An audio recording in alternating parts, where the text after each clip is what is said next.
യേശുവേ സ്തുതി. എൻ്റെ പേര് റോസ്മേരി ഡെനിക്. ഞാൻ കുഴിക്കാട്ടിശ്ശേരിയിൽ നിന്നാണ് വരുന്നത്. എനിക്ക് 3 സാക്ഷ്യങ്ങളാണ് പറയാനുള്ളത്. ഒന്ന്, എൻ്റെ വിവാഹം പറഞ്ഞു വെച്ചിരുന്നെങ്കിലും കുറേ നാളുകളായിട്ട് അത് നീണ്ടു പോവുകയായിരുന്നു. അപ്പം ഞാൻ ഇവിടെ വന്ന് 3 ആഴ്ച നിയോഗം വെച്ച് പ്രാർത്ഥിച്ചു. അതിൻ്റെ ഫലമായിട്ട് ഞങ്ങളുടെ കല്യാണത്തിൻ്റെ തീയതി തീരുമാനിച്ചു. അതേ സമയത്ത് തന്നെ എൻ്റെ വീടിൻ്റെ വിൽപ്പന നടന്നു. അപ്പം ഞങ്ങൾ ആ വീട് വിറ്റു. ഞങ്ങളൊരു വാടക വീട്ടിലേക്ക് മാറി. പുതിയൊരു വീടിൻ്റെ പണി തുടങ്ങി. കല്യാണത്തിൻ്റെ ഡേറ്റും വീട് പണിയും തമ്മിൽ വീട് പണി തീരില്ല എന്നാണ് എല്ലാവരും പറഞ്ഞത്. അപ്പം ഞങ്ങൾ അതും ഇവിടെ വന്ന് നിയോഗം വെച്ച് പ്രാർത്ഥിച്ചു. എൻ്റെ മനസ്സമ്മതത്തിൻ്റെ തലേ ദിവസം കാലത്ത് ഞങ്ങൾ പുതിയ വീട്ടിലേക്ക് മാറി. എൻ്റെ കല്യാണം അവിടെ നടന്നത്. മൂന്നാമത്തെ സാക്ഷ്യം, എനിക്ക് കഴിഞ്ഞ വർഷം ജൂണിൽ അപ്രതീക്ഷിതമായിട്ട് തൈറോയിഡ് ക്യാൻസർ ആണെന്ന് കണ്ടുപിടിച്ചു. യാതൊരുവിധ രോഗലക്ഷണങ്ങളും ഉണ്ടായിരുന്നില്ല. എൻ്റെ അമ്മയ്ക്ക് ചെക്ക് ചെയ്യാനായിട്ട് പോയപ്പോൾ വെറുതെ ചെക്ക് ചെയ്ത് നോക്കിയതാണ്. അങ്ങനെയാണ് എനിക്ക് ക്യാൻസർ ഉണ്ടെന്ന് അറിഞ്ഞത്. അങ്ങനെ ഞങ്ങൾ തൃശ്ശൂർ ഹോസ്പിറ്റലിൽ ഡേറ്റ് ഫിക്സ് ചെയ്തു. ഓൾമോസ്റ്റ് 1 മാസം സമയമാണ് ഓപ്പറേഷന് വേണ്ടിയിട്ട് കിട്ടിയത്. ഞങ്ങൾ സർജറി ഫിക്സ് ചെയ്തതിന് ശേഷം തിരിച്ചു വരുന്ന വഴിക്ക് പട്ടത്തച്ഛനെ കണ്ട് പറഞ്ഞു. അപ്പം അച്ഛൻ പറഞ്ഞു, വേറൊരു ഹോസ്പിറ്റലിൽ കാണിക്കേ എന്ന് പറഞ്ഞു. അങ്ങനെ ഞങ്ങൾ രാജഗിരിയിലേക്ക് പോയി.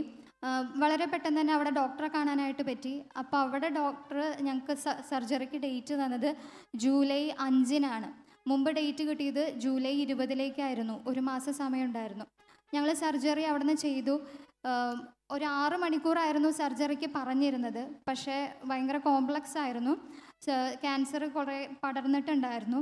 അങ്ങനെ എൻ്റെ വോക്കൽ കോഡൊക്കെ റീപ്ലാന്റ് ചെയ്യേണ്ടതായിട്ട് വന്നു. 13 മണിക്കൂറാണ് ഓപ്പറേഷൻ എടുത്തത്. അപ്പോൾ ഓപ്പറേഷന് ശേഷം എൻ്റെ ഹസ്ബൻഡിനോടും കുടുംബത്തോടൊക്കെ പറഞ്ഞത്, എനിക്ക് ശബ്ദം ഉണ്ടാവില്ല, 90% ശബ്ദം ഉണ്ടാവില്ല, കൂടാതെ എനിക്ക് 7 ദിവസം വെന്റിലേറ്ററിൽ കിടക്കേണ്ടി വരും എന്ന് പറഞ്ഞു. പക്ഷെ പിറ്റേ ദിവസം ആ സമയമായപ്പോൾ എനിക്ക് ചെറിയൊരു ശബ്ദം ഉണ്ടായിരുന്നു. കൂടാതെ ഞാൻ തന്നെത്താൻ ശ്വസിക്കുന്നുണ്ടായിരുന്നു. 6-ാമത്തെ ദിവസം ഞാൻ ഹോസ്പിറ്റലിൽ നിന്ന് ഡിസ്ചാർജായി. അതിനുശേഷം എനിക്ക് ന്യൂക്ലിയർ മെഡിസിൻ ആണ് പറഞ്ഞിരുന്നത്. 2 ഡോസ് പറഞ്ഞിരുന്നു. ഫസ്റ്റ് ഡോസ് നിശ്ചയിച്ചതിലും നേരത്തെ 2 ദിവസം നേരത്തെ എനിക്ക് ഡോസ് എടുക്കാൻ പറ്റി. അതിനുശേഷമാണ് എനിക്ക് ശബ്ദമില്ല എന്നുള്ളത് തോന്നൽ എനിക്ക് വന്നു തുടങ്ങിയത്.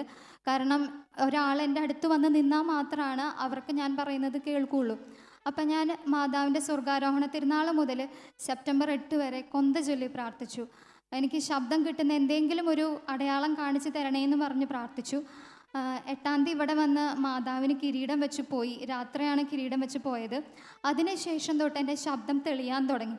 എല്ലാവരും പറഞ്ഞു എൻ്റെ ശബ്ദത്തിൽ വലിയ മാറ്റം ഉണ്ടെന്ന് പറഞ്ഞു. അങ്ങനെ ഞങ്ങൾ 12-ാം തീയതി പോയി സ്കാൻ ചെയ്ത് നോക്കിയപ്പോൾ ഓപ്പറേറ്റ് ചെയ്ത റൈറ്റ് വോക്കൽ കോഡിന് മൂവ്മെൻ്റ് ഇല്ല. പക്ഷേ ലെഫ്റ്റ് വോക്കൽ കോഡ് ഇതിനെ കോമ്പൻസേറ്റ് ചെയ്തിട്ട് പ്രവർത്തിക്കുന്നുണ്ട്.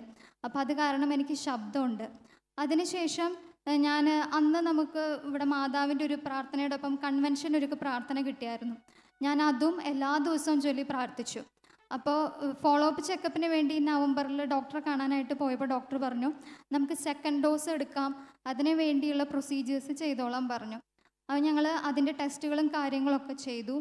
അപ്പോൾ ആ ദിവസങ്ങളിലൊക്കെ ഞാൻ 1 മാസമായിട്ട് മാതാവിന് സമ്പൂർണ്ണ ജപമാല ചൊല്ലി പ്രാർത്ഥിക്കുന്നുണ്ടായിരുന്നു. എനിക്കൊരു ഗിഫ്റ്റ് തരണേ, ഡിസംബർ 8-ന് എനിക്കൊരു ഗിഫ്റ്റ് തരണേ എന്ന് പറഞ്ഞ് പ്രാർത്ഥിച്ചിരുന്നു. അപ്പോൾ ഇവിടെ കൺവെൻഷൻ തുടങ്ങുന്നതിൻ്റെ തലേ ദിവസം ടെസ്റ്റ് ചെയ്തപ്പോൾ എൻ്റെ ക്യാൻസർ സെല്ലുകളൊന്നുമില്ല, കംപ്ലീറ്റ്ലി ഹീൽഡ് ആയിട്ടുണ്ട് എന്ന് പറഞ്ഞു. ഇവിടെ കൺവെൻഷൻ തുടങ്ങുന്നതിൻ്റെ തലേ ദിവസമായിരുന്നു. അങ്ങനെ എനിക്ക് വലിയൊരു അത്ഭുതമാണ് നടന്നത്.